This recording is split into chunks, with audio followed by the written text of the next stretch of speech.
In early 2021, I remember going through a very turbulent time in my life during my university.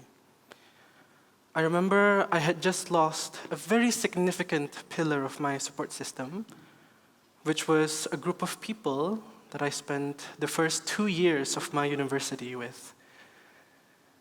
And because of that, I was lost, I was lonely. It felt like nothing was going right for me at the time. And the thoughts going on in my head telling me that I wasn't worthy enough, that perhaps I wasn't meant anything, they were still there. Now, for the longest time, I've always held myself to a low standard, constantly thinking that my life will never amount to anything meaningful, that I'll never make it. In hindsight, it has a lot to do with my experiences growing up. You see, I was often bullied. I was made fun of by the older kids at my old school. And not just them, but my classmates as well. And for the longest time, I've always thought to myself, why? Why me? I just wanted to be normal. Just wanted to be accepted, just like anybody else, to be treated with compassion and kindness. I think a child deserves that, don't you think? And it's not just me either. My story isn't isolated. According to the UNESCO Institute for Statistics, roughly 1/3 of young teens around the world fall victim under bullying and its disastrous consequences. 1/3 of young teens around the world who simply needed to be acknowledged, to know that they are enough, that they are 100% loved. Yet these kinds of experiences only serve to devalue their worth, leading them to believe that perhaps this is it. That life consists of a series of suffering without the possibility for reprieve. And because of that, according to a study by Yale University, bully victims are 2 to 9 times more likely to consider the possibility of suicide compared to non-victims. It's important to recognize that problems regarding self-worth isn't limited to bullying either. Often enough, the world around us can seem so enthusiastic in letting us know that we are unworthy, whether they are the loss of a loved one, divorce, physical, sexual, or even verbal trauma, unemployment, loneliness. The list goes on and on, never ending in their quest to let us know that we are unworthy, that we're a piece of trash. And these incidents, they actively prevent us from achieving a place of belonging, from achieving a place of acceptance and kindness. What they do to our psyches tell us that we don't have a place in the world, that perhaps we don't belong. Now, I wanted to go back to the story of when I had lost that group of friends back in 2021.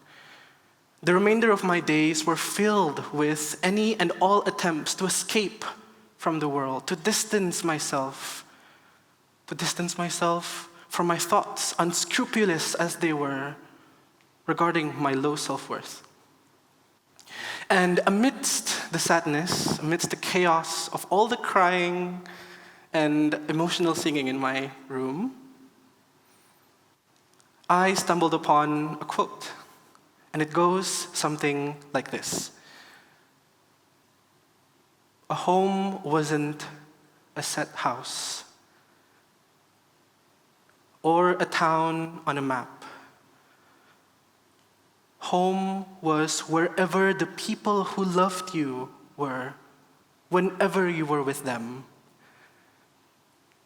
Not a place, but a moment, and then another moment, each building on each other like bricks to create a shelter for you and your entire life, wherever you may go." Words by Sarah Dessen in her book, what happened to goodbye. Now, that word, the word home, it sparked a profound realization within myself.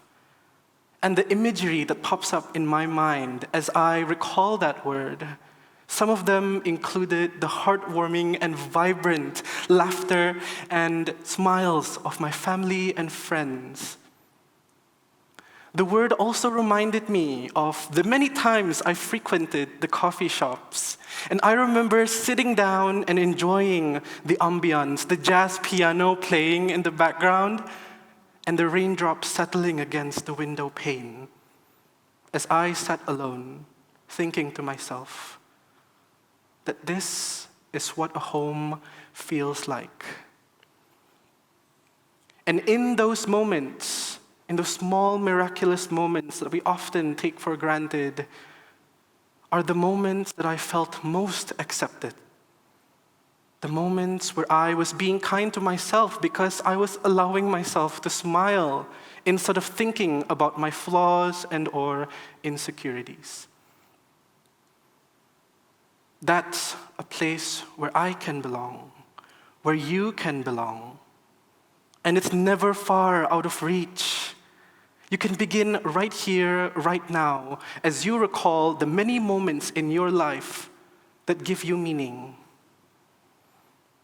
And I'll be sharing with you just a few things that I've learned that has helped me in finding my own home. Now, for those of us who grew up thinking and not having a home for ourselves, where we don't have a place to belong, know that the first undeniable step is for you to realize and internalize in the notion that you do indeed deserve to have a home.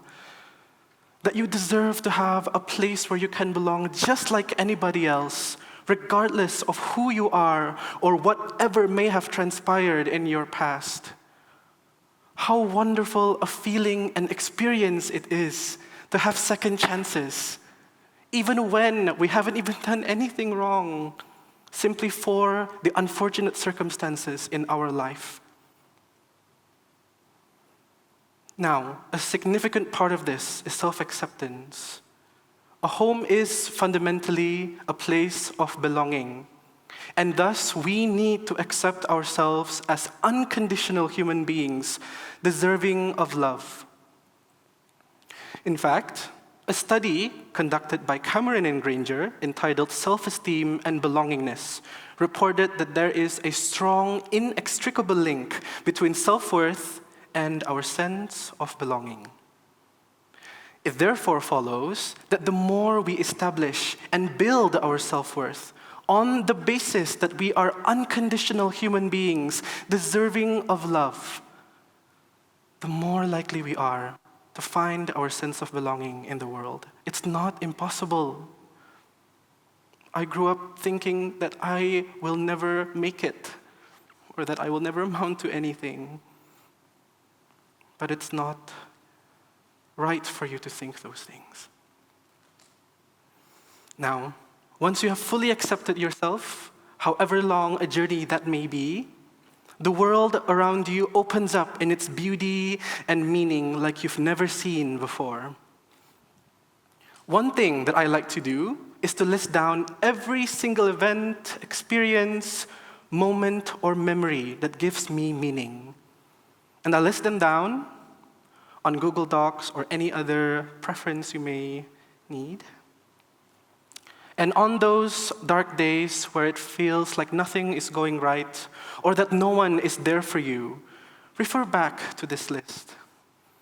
You'll be surprised at how simple it is. Reading a few things can make you feel, and how better it can make you feel about yourself.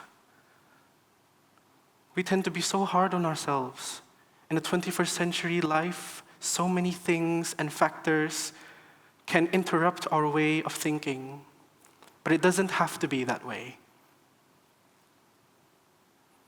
Now, once you have accepted yourself and you have given yourself permission to have a place of belonging, then your life will turn out for the better. The notion that whoever you are and whatever may have happened in your past, and that you are still able to appreciate the small things in life and internalize such things as acceptance, compassion, kindness, and a sense of safety and security. That's when you know that you'll have a home. And you know when you'll have a home for yourself, when the next time you go to spend time by yourself, you'll be deriving joy from the small things around you, instead of focusing on the loneliness or the sadness of your being.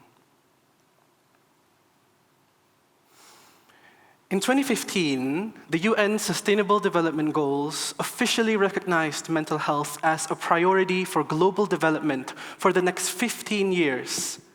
And on this auspicious journey towards a better emotional well-being for everyone, let us make sure to do our part in establishing a home not only for ourselves, but for the people around us and for the community at large.